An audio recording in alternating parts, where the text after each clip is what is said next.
เป็นยังก็คู่คือเดี๋ยวเอาหนูไปเขาค่ายหนูซ้ำยังอ่ะ ทำไมแกะ ทำไมแจ๊หนูการแสดงออกบ่ว่าเธอไอ้ปุ้ยซ้ำมาแจ๊บ่บ่เป็นบ่ลูกไอ้ปุ้ยซ้ำมาแจ๊ ปล่อยมาเถอะ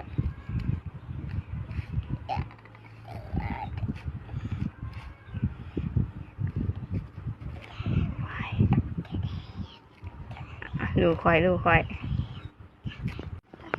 อครับวันนี้ยุกับเอ้ยออมสินบ่ลูกวันนี้พี่ออมสินไม่ได้ไปโรงเรียนพี่ออมสินไปเข้าค่ายมาเหนื่อยครับ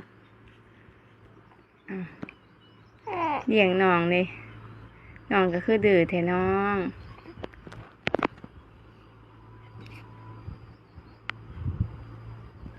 ก็สินั่นแหละน้องให้ขี้โพนออกอุ้มน้องดีๆลูก